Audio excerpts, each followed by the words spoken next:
오늘 우리에게 주신 말씀은 신약성경 고린도전서 1장 10절에서 15절까지의 말씀입니다. 신약성경 고린도전서 1장 10절에서 15절까지의 말씀입니다.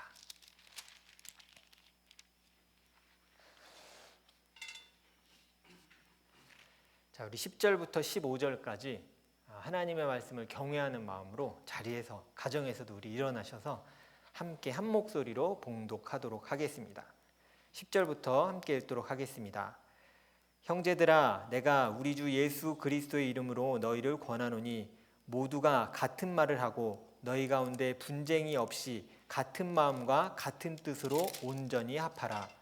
내 형제들아, 글로의 지편으로 너희에 대한 말이 내게 들리니 곧 너희 가운데 분쟁이 있다는 것이라.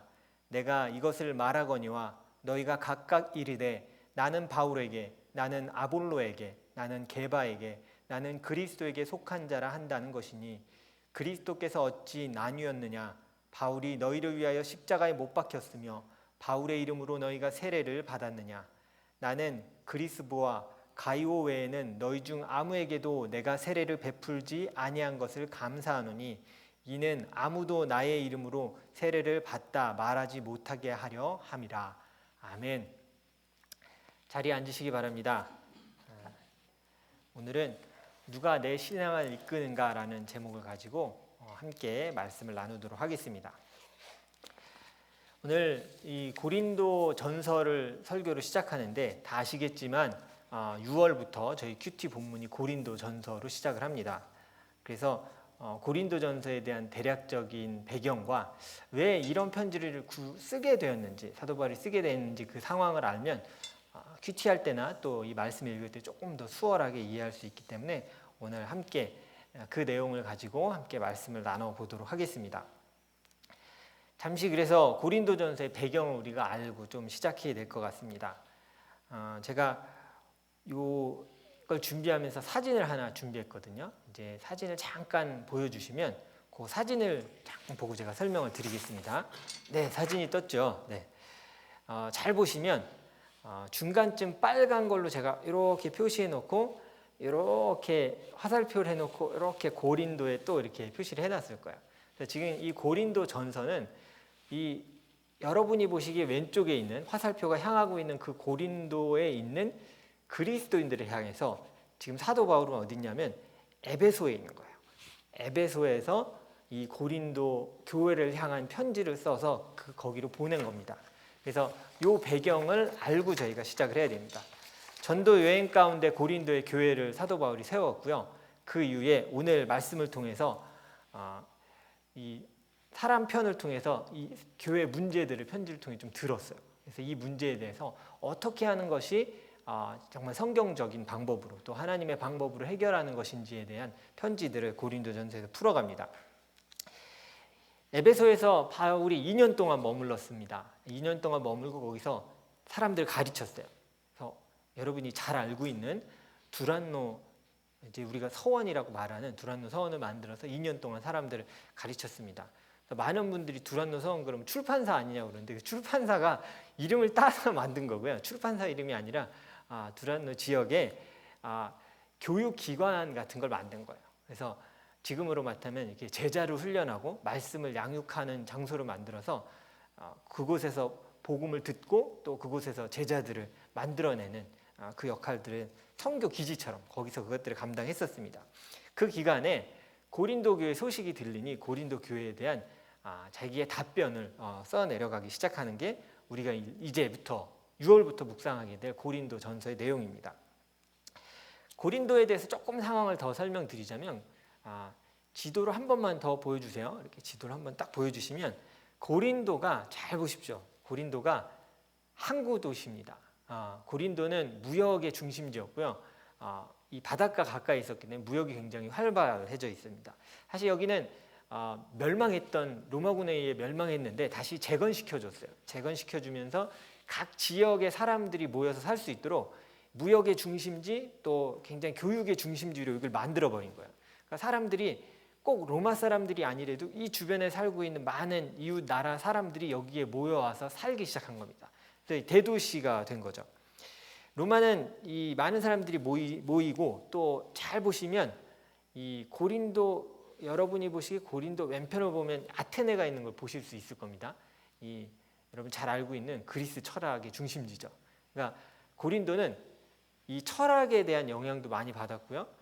다양한 민족들이 들어와서 그 문화까지 갖고 있었어요. 그리고 무역으로 인해 풍족한 생활을 하고 있는 도시였어요. 교인들도 마찬가지였고, 뭐 가난한 사람들이 있는 게 아니라 풍족한 사람들이 많이 모여 있었어요. 물론 그 안에도 어려운 사람들이, 나중에 고린도전서 후반에 보면 어려운 사람들과 또 부유한 사람들의 갈등이 나오는데 그 내용들도 고린도전서에 나옵니다. 고린도 교회의 배경은 요 정도 하고요. 그렇다면 우리가 말씀을 통해서 좀 봐야 할 고린도 교회의 문제가 무엇인지를 오늘 같이 좀 보도록 하겠습니다. 저는 크게 이거 두 가지로 좀 나눠보고 싶습니다. 첫 번째 문제는 뭐였냐면 분파가 나뉘었다는 거예요. 오늘 우리가 성경을 읽은 그 부분입니다. 분파가 나뉘었는데 2절을 우리가 같이 한번 읽어볼까요? 2절을 우리 아까 방금 안 덮었으니까 덮으셔도 안 덮은 척하고 다시 빨리 찾으시면 됩니다. 자,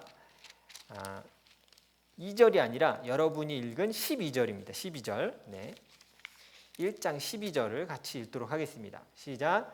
내가 이것을 말하거니와 너희가 각각 이르되 나는 바울에게, 나는 아볼로에게, 나는 게바에게, 나는 그리스도에게 속한 자라 한다는 것이니, 각 사람에게 교회 안에서 어떤 부류가 났냐면 나는 바울에게 속해 있습니다. 나는 아볼로 사람이에요. 아볼로파요. 이게 뭘로 나뉘었냐면 세례를 누구한테 받았느냐, 교육을 누구한테 받았느냐에 사람들이 약간 팔을 나누기 시작했어요. 여러분 이거 잘 아셔야 될 게 세례받은 것에 대한 자부심 때문에 나눈 게 아니에요. 그것 때문에 나눈 게 아니라 팔을 나눠야 되는데 이유가 있어야 되고 건덕지가 있어야 돼요. 일명. 그러면 그 중에 하나 공통점을 찾아서 모이는 거야. 바울파, 너도 바울, 그럼 우리 바울파라고 하자. 아볼로파가 또 이렇게 모이고요. 그걸 못 꼈어요. 그럼 뭘 만들어야 돼요? 우리 또 공통점 뭐야? 게바는 베드로입니다.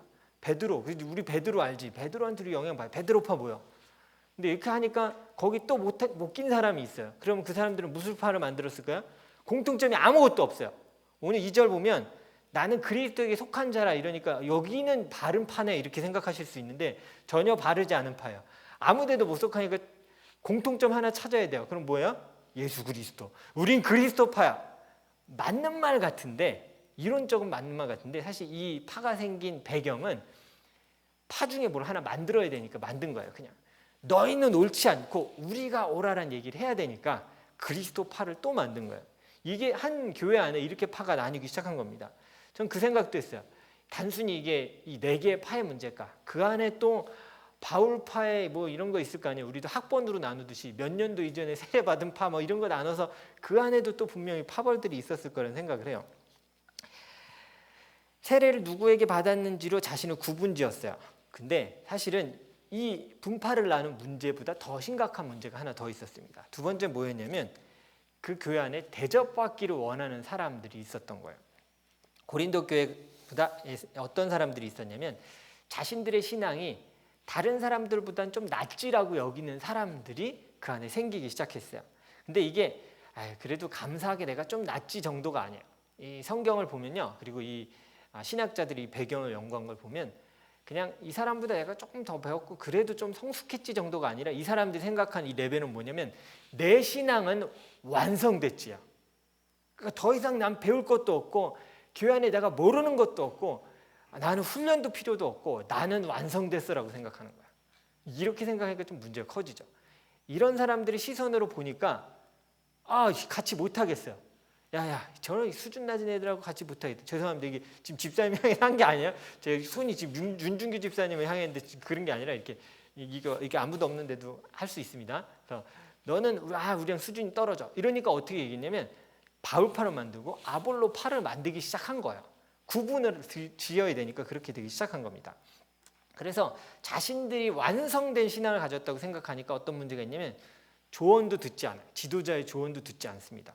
그리고 자신이 다른 일을 심판하고 판단할 수 있다고 생각해요.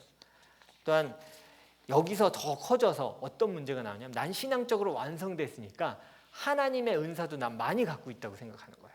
그러니까 어떤 문제가 생기냐면 은사의 등급을 매겨서 나는 방언해, 너 해? 못하지. 나는 완성된 신앙이냐. 난 방언도 하고 나는 못도 하고. 이런 문제들이 막 생기니까 사도 바울이 우리가 많이 알고 있는 은사장이라고 얘기한 고린도전서 12장에 뭐라고 얘기해? 방언도 있고 뭐도 있고. 그러나 그러면서 13장에서 얘기하잖아요. 은사가 많이 있지만 사랑이 없으면 우리는 뭐 같다고요? 꽹과리와 같다. 그게 그 배경에서 나오는 거예요. 그러니까 그냥 내가 완성됐다고 생각하니까 다 남들보다 내가 우월해요. 듣지도 않고 교제도 안 하고 내 마음대로 그냥 그렇게 살아가기 시작하는 거예요. 그래서 공동체에 어울리기보다 그리고 봉사하기보다는 대접받기를 원했어요. 왜요? 나는 완성됐으니까. 완성되지 못한 자들이 좀 날 섬겨줘야지, 인정해줘야지. 그런 신앙 가지고 어떻게 살아가겠냐라고 남들은 그렇게 여기지 않는데 본인들 스스로 그렇게 완성된 신앙이라고 생각을 하는 거예요. 그래서 이런 은사에 대한 그리고 이런 사람들의 우월성을 깨기 위해서 고린도전서 12장 13절에 바울이 은사에 대해 얘기하고 사랑에 대해서 얘기하기 시작한 겁니다. 완성됐다고 여기는 사람들의 특징이 있어요. 오늘 이걸 통해서 우리 삶을 들여다보고 또 우리 공동체를 들여다보고 우리 가정과 삶의 변화를 시작하는 게 우리의 몫이거든요. 그러면 완성됐다라고 여기는 나는 신앙이 완성됐다라고 여기는 사람들의 특징이 뭔지 한번 살펴보도록 하겠습니다. 첫 번째 뭐냐면 내가 특별하다고 생각해서 다른 이들을 좀 무시하는 경향이 있어요. 그리고 함께 하려고 하지 않습니다. 오늘 10절 말씀을 우리가 함께 좀 읽어보도록 하겠는데요. 자, 10절 말씀. 이 내가 완성됐다라고 여기는 사람들이 있을 때 할 수 없는 일이 있어요. 자, 10절을 읽도록 하겠습니다. 시작. 형제들아, 내가 우리 주 예수 그리스도의 이름으로 너희를 권하노니 모두가 같은 말을 하고 너희 가운데 분쟁이 없이 같은 마음과 같은 뜻으로 온전히 합하라. 자, 이게 가능할까요? 내가 완성됐다고 얘기한 사람은 다른 사람과 연합하는 거 별로 좋아하지 않아요. 왜요?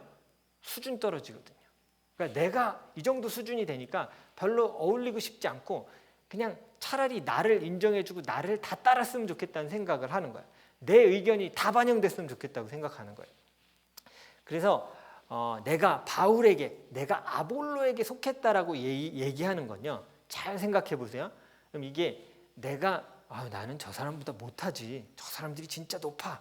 그러니까 우리는 바울파에 속하자 이랬을까요? 전혀 아니에요. 사람은 뭔가 단체나 파를 만들 때 특징이 있어요. 그건 뭐냐면 내가 다른 사람들보다 좀 나아서 우월감을 갖기 위해 만들어요. 보세요. 여러분 제가 한번 예를 들어볼게요. 남들보다 못한 걸 드러내려고 파를 만들지 않는다는 걸 우리 쉽게 알 수 있어요. 여러분 잘 아시겠지만 여기 혹시 회원이 계실 수도 있어요. IQ 140 이상의 사람들이 가입을 하는 그 클럽이 있습니다. 뭐죠? 멘사 클럽이에요. 여기 혹시 회원이 계시나요? 네, 계시기를 축원합니다. 네, 계시기를 축원하는데 안 계셔도 괜찮아요. 저도 IQ가 되게 낮아요. 나중에 제가 개인적으로 만난 교제하면 얘기해드릴게요. IQ 고등학교 때 재다가 설사병 나서 화장실 갔다 왔더니 세 자리 겨우 나왔어요. 한 교시를 빼먹었거든요. 그래서 저는 사실 저의 IQ를 정확히 몰라요. 그냥 그때 정확히 제가 그냥 이렇게 말씀드릴게요. 그때 IQ가 몇 나왔냐면 108 나왔어요. 그래서 이거 불교 신자도 아니고 하필이면 왜 108이 나오지? 그래서 나 목사가 될 건데 막 이런 마음을 되게 안타까워했던 시절이 있는데 괜찮습니다. 저도 살아가는데 전혀 지장이 없어요. 근데 이 멘사 클럽에 혹시 그런 생각 해보신 적 있어요? 멘사 클럽에 반대되는 클럽이 있을까? 나는 IQ가 낮아. 낮은 사람 뭐야?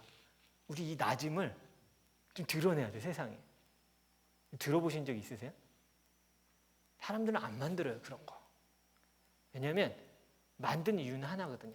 내가 남들보다 그래도 조금 더 낫고 특별하고 괜찮다라고 여기려고 만드는 거지.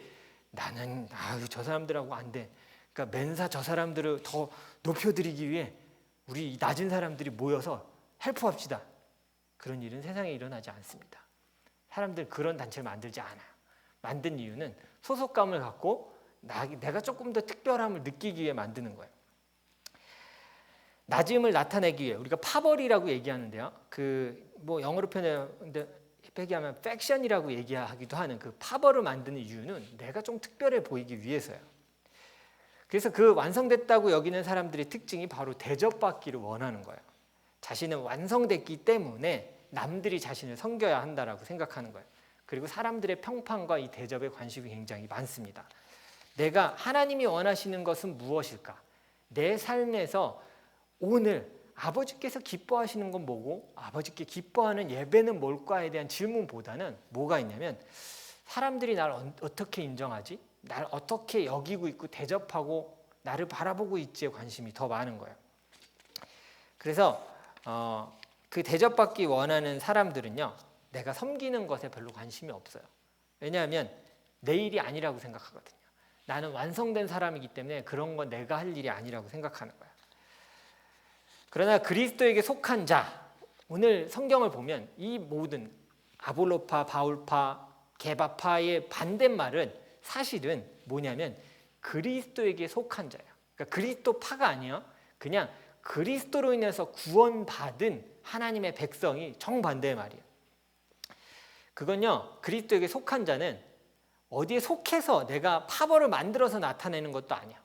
그리고 사람들한테 말로 나타낼 수 있는 것도 아니야. 그건요, 베품과 사랑과 섬김으로 내가 누구에게 속했는지를 충분히 보여줄 수 있는 거예요. 이게 말로 할 수 있는 게 아니라 삶이랑 행동으로 보여줄 수 있는 문제예요. 내가 누구에게 속했는지는 이게 말로 해질 수 있는 게 아니야. 나는 완성됐어, 나는 완성된 신앙이야, 말할 필요가 없어요. 그건 삶으로 드러나는 거예요. 내가 사랑하고 누군가를 섬기고 배려하고 참고 인내하는 것을 통해서 저 사람은 그리스도에게 속했겠다라고 사람들이 여겨요. 그리고 하나님은 내가 표현하길 원하는 게 아니라 사실은 그건 자연스럽게 드러나지기를 원하세요. 그건 누가 나타낸다고 의도한다고 나타내시는 게 절대 아니에요. 그래서 사람에게 속한 자는 사실은 아볼로에게 속했습니다, 베드로에게 속했습니다, 이런 사람들은 사실 섬김을 할 수가 없어요. 이미 내가 너희가 구별되어 있고 그런 일은 내가 하면 안 되고 너네가 먼저 해야지. 교회 안에서 왜 싸움이 많이 나고 교회 안에서 갈등이 나냐면 이런 문제인 거예요. 그런 일은 네가 해야지, 그런 일은 당신이 해야지. 때로는 세대 간에도 이런 일은 젊은이들이 해야지, 이런 일들은 어른들이 해야지. 정해져 있지 않아요. 그런데 어느 순간 이렇게 다 정해서 하고 그건 내 일이 아니지 라고 여겨 문제들이 생기는 거예요. 근데 여러분, 이 파벌을 만드는 것, 이 구분을 만들어서 서로 대립하는 건 특별한 일이 아니에요. 뭔가 우린 그렇게 생각해요. 싸움이 나서 이렇게 된다라고 생각하는데 사실은 시작은 뭐냐면 성경을 보면요, 남을 못마땅하게 여기는 데서 시작해요. 형제끼리 가끔 살아가다가 의가 상할 때가 있고, 또 어떤 형제들을 보면 형제끼리 또 자매끼리 아예 연락을 끊고 의절한 경우들을 볼 때가 있어요. 되게 안타까운데 진짜로 교회 안에서 이런 경우들을 제가 본 적이 꽤 있어요. 저는 우리 형이랑 아예 의절했습니다. 혹은 제 동생이랑 언니랑 완전히 연락 안 하고 끊었어요. 얼굴도 보기 싫어요. 근데 여러분, 사실은 그 형제가 나한테 나쁜 짓 해서 의절한 게 아니에요. 그 처음을 한번 들여다보세요. 쭉 들여다보면 뭐냐면 그냥 나한테 나쁜 짓 해서가 아니라 못마땅했어요. 그리고 그런 짓을 하니까 나보다 못나게 여겼어요. 그러니까 행동을 서로 이해하지 못하게 된 거예요. 그래서 이게 쌓이고 나중에 의절하게 되는 거예요. 형제 중에 주먹질 해갖고 우리 이제 다시는 안 봐가 있긴 있지만 많은 경우가 없어요. 자매끼리 의절하는 것, 그리고 뭐 오누이끼리 의절하는 것, 치고받고 막 머리 잡고 싸우고가 아니에요. 욕해서가 아니라 마음이 상해서요. 받아들여지지 않는 거예요. 그걸 계속 쌓았다가 그냥 이제 그만 보자라고 그냥 얘기해버리는 거예요. 내가 대접받지 못한 것에 대해 불평하다가 의가 상하는 거예요. 괜히 나뉘는 게 아니라요, 내가 대접받지 못한 것에 대해서 섭섭한데 하다가 이 부분이 교회 팔을 나누고 갈등을 여기게 만드는 겁니다. 그러면 어떻게 하면 성경에서는 이것들을 극복할 수 있는지를 우리가 함께 보도록 하겠습니다. 오늘 설교의 이 결론이기도 한데요, 파벌을 만들고 남을 하찮게 여기는 것들, 이거는 사실은요 은혜를 경험하지 못했기 때문에 나오는 행동입니다. 은혜를 경험했다는 건요, 사실은 가끔 우리가 이렇게 착각해요. 나는 은혜를 경험했어요, 내가 은혜 받았어요. 그걸 감정적인, 내가 뭔가 기도하고 찬양하고 예배드리는 가운데 감정적인 충만을 받은 것을 나 은혜 받았어요 이렇게 여길 때가 있어요. 근데 물어봐야 돼요. 그러면 그 은혜는 어디 갔나요? 이렇게 우리가 물어봐야 돼요. 그때 감정적으로 충만할 수 있어요. 근데 진짜 은혜는 뭐냐면, 여러분 잘 들으세요. 은혜는 뭐냐면 내가 구원받았음이 내 능력이 아무것도 없었음을 인정하는 거예요. 은혜의 뜻이 뭐냐면 전적으로 받은 거예요, 선물을. 근데 우리가 은혜 받았다고 할 때 보통 감정의 충만 얘기하는데, 은혜의 단어로 명확히 하셔야 돼요. 내가 내 능력이, 구원이 내 능력으로 된 게 아무것도 없습니다를 하나님 앞에 고백하는 거예요. 그렇게 고백하는데 생각해 보세요. 내가 아무것도 안 했는데 내게 생명 주셨고 나를 구원해 주셨어요. 근데 내가 저 사람이 못마땅해요. 그때 던진 질문은 하나야. 하나님이 나도 받아주셨는데 내가 저 사람도 받아야지요. 하나님이 아무것도 아닌 나도 그리스도에게 속하게 해줬다면 나도 누군가를 받아들여야지가 내가 해야 될 하나님 앞에서의 고백이에요. 아무 조건 없이 용서받은 내가 누구를 정죄하고 팔을 나누고 더 신앙적으로 내가 더 나아, 내가 더 잘났어라고 어떻게 말할 수 있겠어요? 그 은혜가 없기 때문에 그렇게 말하는 거예요. 내가 은혜를 알고 매 순간 매일매일 하나님 오늘 살아가는 것도 내가 잘한 것이 아니라 그냥 하나님 주셨네요 라고 고백한다면 사람들이 미워도 다시 한번 스스로 질문하게 돼요. 사실 저도 목사이지만 어떻게 사람들이 다 이뻐 보이겠습니까? 여러분은 제가 이뻐요. 너무 제가 사랑하는 분들이에요. 근데 세상을 살아가다 보면 꼭 교인이 아니더라도 욱하게 만드는 사람들이 있어요. 와, 너무하지 않아? 내가 어떻게 이렇게 최선을 다하는데 어떻게 이런 식으로 나와? 이렇게 할 때가 있어요. 근데 그때 던져야 될 한마디는 조심하세요. 그때가 뭐냐면 파벌이 나눠지는 시작점이에요. 야, 나한테 어떻게 그래? 그 무슨 소리야? 내가 받을 만한 대접을 넌 안 했어요. 야, 나한테 어떻게 이렇게 됐어? 그때 해야 될 건 뭐냐면, 야, 나도 받아주셨는데 저 사람도 하나님 받으셨겠지요. 그럼 난 어떻게 해야 되지? 그게 교회 안에서, 공동체 안에서 파벌을 막는 방법이에요. 섭섭한 일이 왜 없겠습니까? 왜 안타까운 게 없고 왜 의가 상한 일이 없겠어요? 형제끼리도 때로는 다투는데 어떻게 그리스도 안에서, 형제 안에서는 그런 일이 안 일어나겠어요? 근데 그때의 우리의 고백은 뭐냐면, 그리고 고린도 교회에 권하는 그 은혜는 뭐냐면, 하라고 하는 건 뭐냐면 너희가 받은 그리스도의 은혜를 생각하라고 얘기하는 거예요. 그래서 오늘 말씀으로 다시 돌아가서 13절을 같이 읽어보도록 하겠습니다. 13절입니다. 자, 13절 우리 같이 읽어보도록 하겠습니다. 함께 읽겠습니다. 시작. 그리스도께서 어찌 나뉘었느냐? 바울이 너희를 위하여 십자가에 못 박혔으며 바울의 이름으로 너희가 세례를 받았느냐? 그러니까 기억하라는 거예요. 그리스도가 너희를 위해 십자가에 돌아가시고 너희가 구원받은 거야. 그 파벌이 너희를 구원할 것도 아니고 그것이 너에게 안락감을 줄 것이 아니라 너희가 찾아야 할 것은, 너희의 신앙을 이끄는 것은 그리스도임을, 그리고 하나님의 말씀임을 잊지 말아라 라고 얘기하고 계시는 거예요. 그래서 우리는 하나님 앞에 하나님 내가 은혜 입은 자입니다라고 고백하면서 우리의 신앙을 돌아보면서 이 한 주를 우리는 시작해야 돼요. 여러분, 요즘 여러분의 신앙을 이끄는 건 뭡니까? 혹시 눈에 보이지 않는 파벌입니까? 혹은 눈에 보이지 않는 내가 의지하는 것입니까? 사실 우리의 신앙을 이끄는 것은 어떤 사람도 돼서는 안 되고요, 어떤 모임이나 파벌이 돼서도 안 돼요. 오직 오늘 성경은 뭐라고 얘기하냐면 나를 살리기 위해 십자가에 돌아가셨던 그리스도 한 분이어야 된다라고 얘기해요. 우리 신앙을 이끌고 내가 지쳤어요 하나님, 이걸 어떻게 하지라고 사람을 볼 게 아니라, 주님, 저는 오늘 그리스도의 말씀이 필요합니다. 당신의 구원과 당신의 은혜를 깨달아야겠습니다라고 하나님 앞에 고백하는 게 필요해요. 그리고 하나님의 말씀을 부여잡는 거예요. 제가 처음 신학생 시작을 했을 때 제가 청년의 목사님한테 이런 질문을 했어요. 저는 그 장면이 아직도 기억나요. 그 목사님이랑 맥도날드 한국에서 앉았어요. 지금은 없어졌는데 신촌 로타리에 맥도날드가 3층짜리가 그때 있었어요. 기억하시는 분 계실지 모르겠지만 그 맥도날드 1층에서 신촌 로타리를 보다가 그냥 목사님한테 이 말을 던졌어요. 저도 신학생이니까 목사님은 매번 설교 준비할 때 성령 충만하세요 라고 물으면 되게 건방지잖아요. 그게 뭐라면 성령 충만하실 수는 없잖아요. 그러면 어떻게 설교 준비를 하세요? 이렇게 물어봤어요. 근데 목사님이 좀 당황해 하시긴 했는데 지금도 기억에 남는 답변을 하나 주셨어요. 뭐였냐면 항상 그럴 수 없지. 그래서 그럴 때는 그냥 엎드러지는 수밖에 없어. 하나님 이것 보세요. 제가 설교 준비하려고 앉았는데 제가 준비할 자격이 아무것도 없는 것 같습니다. 제발 저를 불쌍히 여겨주세요라고 기도한대요.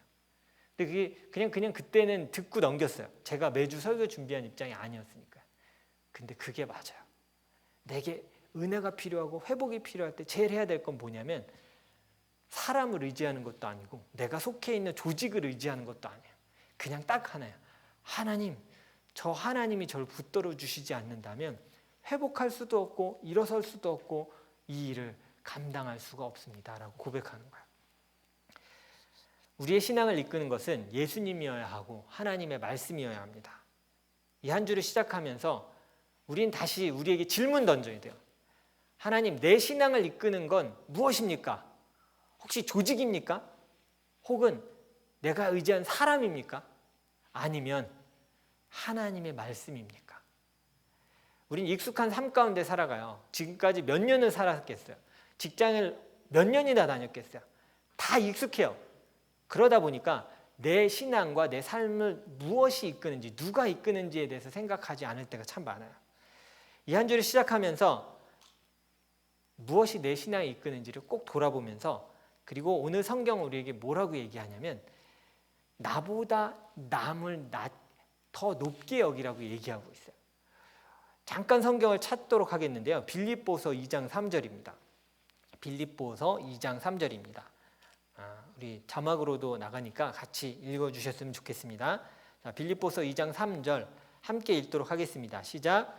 아무 일에든지 다툼이나 허영으로 하지 말고 오직 겸손한 마음으로 각각 자기보다 남을 낮게 여기고. 아까 고린도 전서에서 했던 그 문제의 반대 얘기예요. 해결점을 주고 있는 성경이에요. 그러니까 뭐냐면 갈등이 일어날 때 때로 공동체 안에서나 어디서나 잠깐 파벌이 일어나는 거라고 느껴질 때 해야 될 건 뭐냐면 다른 사람을 더 낮게 여기는 거예요. 그럼 파벌이 안 만들어져요. 제가 아까 얘기했잖아요. 내가 높아지기 위해서 보통 이 그룹을 지어요. 근데 낮아지려고 그룹을 만들지는 않아요. 그룹을 만들려면 딱 하나의 목적이면 돼요. 어떻게 더 섬길 수 있을까? 누구를? 그 목적으로 모이는 거라면 정말 최선일 거예요. 근데 그것이 아닌 이상은 끊임없이 우리를 높이는 것이라고 성경은 얘기하고 있습니다. 이 한 주간 여러분을 낮추고 여러분의 신앙을 누가 이끌고 있는지를 다시금 돌아보십시오. 그게 반드시 내 일상과 습관과 모든 게 아니라 다시 하나님의 말씀이어야 되고 오직 그리스도여야 돼요. 내가 나를 구원받게 해주신 분이 누구신지를 온전히 고백해야 돼요. 혹시 이 한 주간 내가 사람을 의지했다면, 혹은 공동체에 그냥 기대해 있었다면, 혹은 내 스스로 가진 것들을 의지했다면 그것들을 다 내려놓으십시오. 그리고 하나님 앞에 다시 시작하세요. 하나님, 내 신앙을 이끄는 건 사람도 아니고 조직도 아니고 오직 예수 그리스도이시며 하나님의 말씀입니다. 나를 이끌어 주십시오라고 하나님께 기도하면서 이 한 주를 시작하세요. 하나님이 반드시 그 기도에 응답하실 겁니다. 서서히 보이지 않았던 칠흑과 같은 암흑에서 우리를 하나하나 건져주실 거예요. 이 한 주간 살아가시면서 지난 한 주간 답답한 가운데 살아가신 분도 분명히 계실 거예요.